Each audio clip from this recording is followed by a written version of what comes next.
ભગવાનની જે લીલાઓ થઈ છે લીલાઓની અંદર એ તન્મય થઈ જાય છે, ગોપી ભાવ જાગે છે એ લીલાઓની અંદર ગોપી એટલી બધી તન્મય થઈ જાય છે કે સ્વયં માનવા લાગે છે કે કૃષ્ણ જ હું છું, હું જેની વાસળી છું. તો ભગવાનની દરેક લીલા ગોપીઓના હૃદયની અંદર સ્ફુરી છે, ગોપીઓનો એ ભાવ છે. અને સહજ જયારે ગોપીઓને કનૈયો યાદ આવે ને એ જ વખતે ગોપીઓને સહજ સમાધિ લાગી જાય છે. યોગીઓ પ્રાણાયામ ધ્યાન ધારણા બધું કરે ત્યાં સમાધિ લાગે, પણ ગોપીઓ વિના પ્રયાસે ભગવાનની જયારે યાદ કરે, ભગવાનને જયારે સ્મરણ કરે એ વખતે ભગવાનના લીલાઓનું સ્મરણ કરતા કરતા ગોપીઓ સમાધિસ્થ થઈ જાય છે.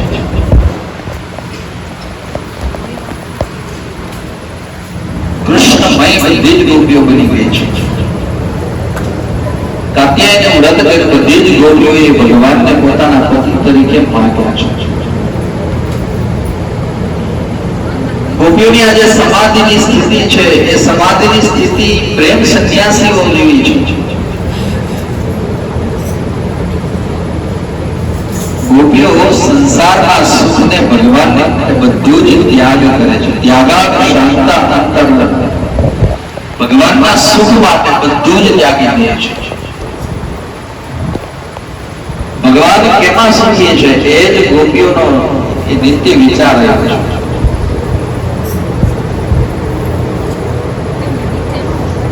ગોપીઓએ જ્ઞાન થયું કે આ કનૈયો છે, બ્રહ્મ છે, અને બ્રહ્મ છે એટલે અમારું એમાં મન ચોંટવું છે.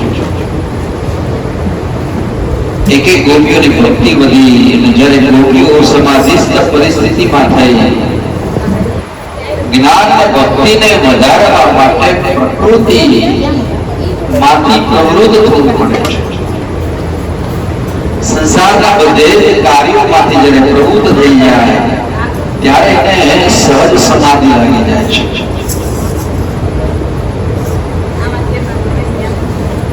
ગોપીઓને આજે ક્યાંય જવાની જરૂર નથી, ઘરમાં રહીને પણ દરેક ગોપીઓને સહજ સમાધિ લાગી ગઈ છે. કારણ કે પછીની લીલા ભગવાનની રાસની લીલા છે. તો રાસ લીલામાં જવા માટે ભગવાન ગોપીઓના શુદ્ધ પ્રેમની ઓલી કરે છે. રાસ લીલા એ ભાગવતનું ફળ છે. વૃંદાવનની આ છેલ્લી લીલા ભગવાન ગોપીઓની સાથે રાસ રમે છે. તો ભાગવતનું એ હૃદય 10 સ્કંદ છે.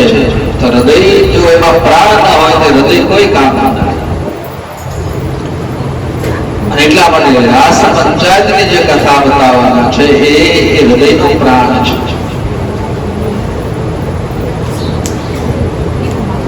ભક્તિ માર્ગમાં દરેક ભેદ નાશ પામે છે, ભેદ સિદ્ધ થાય છે ત્યારે ભગવાન એની ઉપર કૃપા કરે છે.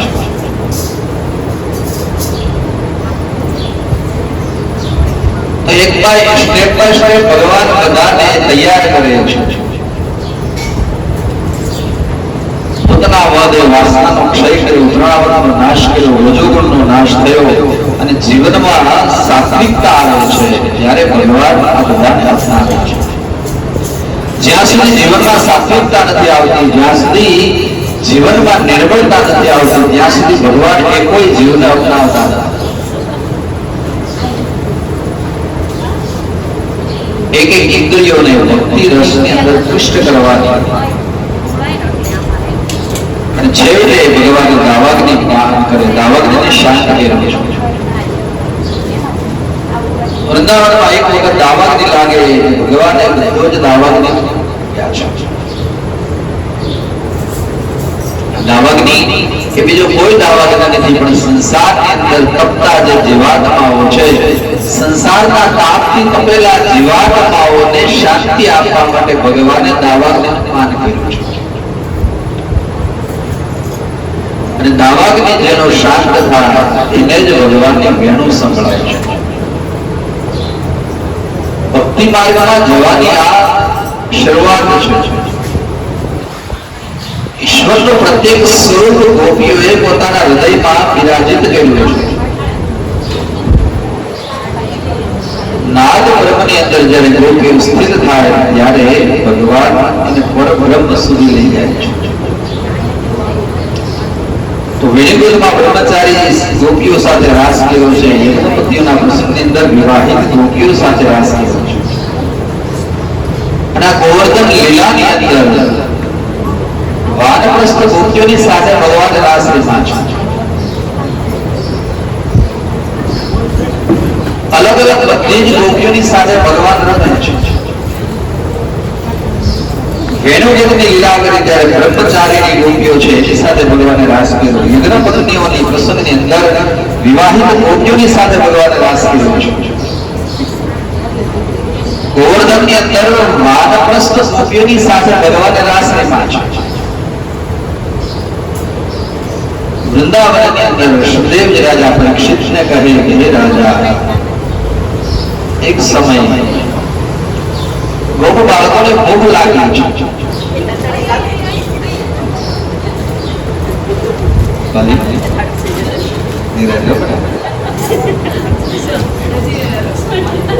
એક વખત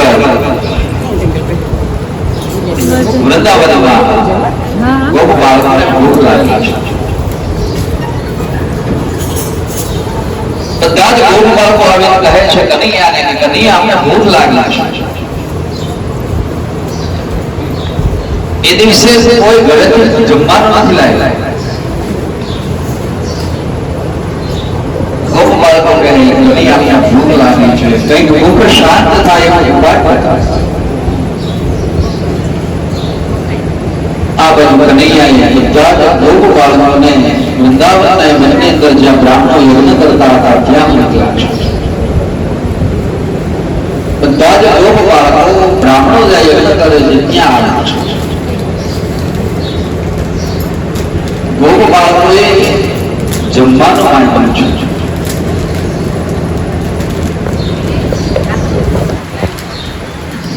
પણ ત્યારે બ્રાહ્મણોએ કીધું ભગવાનને ભોગ નથી લાગ્યો, ત્યાં સુધી ન આપી શકે.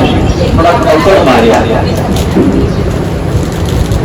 પણ બ્રાહ્મણ પત્નીઓએ આવીને કનૈયાને ઓળખી ગઈ કે કનૈયાના મિત્રો છે. બ્રાહ્મણ પત્ની આવી અને કનૈયાને પોતાના મિત્રોને ભોજનની સામગ્રી આપી છે. અને એવી રીતે બ્રાહ્મણ પત્નીઓનો ભગવાને મતકાર કર્યો છે. અન્નનો દાનનો મહિમા ભગવાન અહીંયા બધાને સમજાવે છે. કોઈ ભૂખ્યાને અન્ન આપે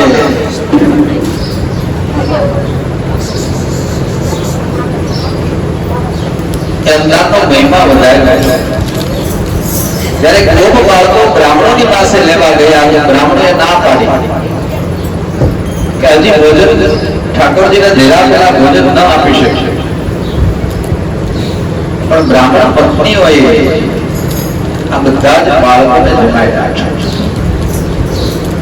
એટલે એનો ઉદ્ધાર થઈ ગયો. અમે હજી રોલા બ્રાહ્મણ પત્નીઓને ભગવાને આશીર્વાદ અન્નદાનનો મહિમા સમજાવેલા છે. આપેલો એક કણ એ જીવનને ક્યાંથી ક્યાં લઈ જાય છે એનો મહિમા ભગવાન અહીંયા બતાવ્યા છે.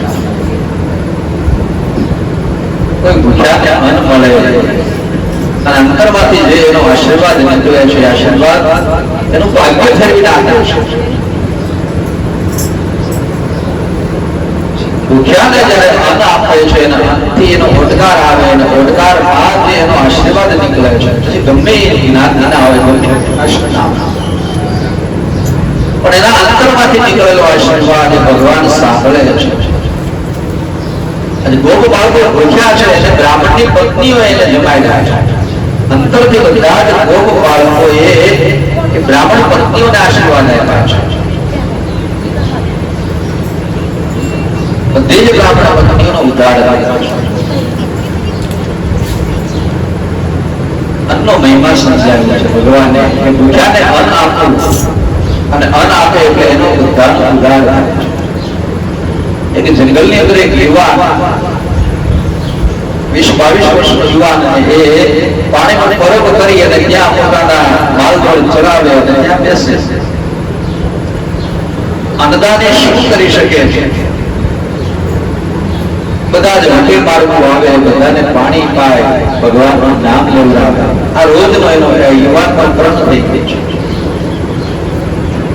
સમય વ્યતીત થાય, એક વખત એક 4 જણા આવે છે. એનું રૂપ માણસ જેવું અમંગળ રૂપ આવે છે. પાણી પાયું અને ભગવાનનું નામ લેવડાવ્યું છે. ભગવાનનું નામ લઈને પેલા લોકો જતા રહ્યા. આ બાજુ આ યુવાન પણ ભગવાનનું સ્મરણ કરતા કરતા પોતાના અહીં માલદોર જંગલમાં ચરાવે છે. 1 દિવસ ગયો, 2 દિવસ ગયા, 3 દિવસ ગયા અને ચોથા દિવસે જયારે પેલા લોકો પાછા આવ્યા અને થોડીક ઓળખાણ થઈ ગઈ હતી. 3-4 દિવસથી આ યુવાન પેલાને બધાને પાણી પાય છે. એટલે થોડીક મિત્રતા બંધાઈ ગઈ બંનેની વચ્ચે. અને ચોથા દિવસે યુવાને પ્રશ્ન કર્યો કે ભાઈ તમે રોજ અહીંથી નીકળો છો, તમે મનુષ્ય જેવા નથી લાગતા, તમે કોણ છો? અને ત્યારે પેલા આ યુવાન કહે છે કે મેં યમના દૂતો છું. આ બાજુથી જીવ લેવાની અમારી અલગ અલગ બધાની નોકરી હોય છે અને એ નોકરી પ્રમાણે અમે બધા નીકળીએ છીએ અને પાછા અહીંથી જતા રહીએ છીએ. આ વાત ત્યાંથી અટકી જાય છે. 2-3 દિવસ થયા, ફરી વખત પેલા લોકો આવે છે. ફરી વખત આ યુવાને એને પાણી પાયું, રામ રામ કરાવ્યા અને આજ યુવાને સામેથી એલા લોકોને પ્રશ્ન કર્યો, ભાઈ તમને ખબર પડી જાય કે કોનો કોનો જીવ લેવા જવાનો છે? પેલા યમના દૂતો કહે છે કે આ ભાઈ અગાઉ ખબર પડી જાય કે આજ આનો જીવ લેવા જવાનો છે, આજ આનો જીવ લેવા જવાનો છે. અને ત્યારે પેલો યુવાન કહે છે યમના દૂતોને કે જો તમને અગાઉ ખબર પડી જતી હોય કે કોનો જીવ ક્યારે લેવા જવાનો છે તો તમને તો મૃત્યુની પણ ખબર પડી જતી હોય કે કોનું ક્યારે મૃત્યુ આવવાનું છે. એક કામ કરજો ને, મારું મૃત્યુ ક્યારે આવવાનું છે મને જોઈ જરા કહેજો ને. અને એને મૃત્યુ વિશેની જાણવાની જિજ્ઞાસા થઈ છે. મિત્ર જેવા થઈ ગયા છે. એટલે એમના દૂતો કહે છે ભાઈ કાંઈ વાંધો નહીં, હવે પછી આયા નીકળશો ત્યારે તારા મૃત્યુને જોતા આવશું છે, તારું મૃત્યુ કેદી થવાનું છે. આ વાતમાં પણ 2-3 દિવસ વયા જાય. એમના દૂતો પાછા આવે અને યમના દૂતોને યુવાને રામ રામ કર્યા, પાણી પાયું. પણ આજ યમના દૂતો તરફ બેઠા છે. પેલા યુવાને સામેથી પ્રશ્ન કર્યો કે મેં તમને જે કામ સોંપ્યું કે એ કામ તમે કરી લીધું? તો કે હા ભાઈ, કામ તો મેં કરી લીધું છે. તો મને કહો ને મારું મૃત્યુ કેવું થવાનું છે? યમના દૂતો નીચે જોઈ જાય છે. પેલા યુવાનને કહે છે ભાઈ એ મૃત્યુનું વર્ણન કરવાની અમારામાં શક્તિ નથી, એવું તારું મૃત્યુ લખાયેલું છે. પણ યુવાને જીદ કરી એટલે યમના દૂતોએ કહ્યું કે તું જીદ કરે છે ને એટલે ત્યારે તું મારો મિત્ર થઈ ગયા છે અને તું મને રોજ પાણી પાછો. યુવાન તારું મૃત્યુ યમરાજના ચોપડાની અંદર એવી રીતે લખાણું છે કે તારી લગ્ન થશે, લગ્નની પહેલી રાત્રે તું તારી નવડાને મળવા જતો હોઈશ અને કાળો સર્પ કવડશે, તને મૃત્યુ થશે. આ તારું મૃત્યુ લખાયેલું છે. એમાંથી એક એમનો જે દૂત હતો ને ખૂબ રડે છે. યુવાને પોતાના મૃત્યુની આ હકીકત જાણી છે, પણ યુવાનની પાસે રામ નામની તાકાત છે, યુવાનની હિંમત હતી. પેલો યમનો દૂત જે બહુ રડતો હતો એને કહે છે ભાઈ મૃત્યુ તો મારું થવાનું છે, તમે તો યમના દૂતો છો, તો શું કામ આટલું બધું રડે છે? ત્યારે પેલો યમનો દૂત એમ કહે છે ભાઈ એ દિવસે કાળો સર્પ થવાની નોકરી મારા ખાતામાં લખાઈ ગઈ છે. એ દિવસે કાળો સર્પ મારે થવાનો છે.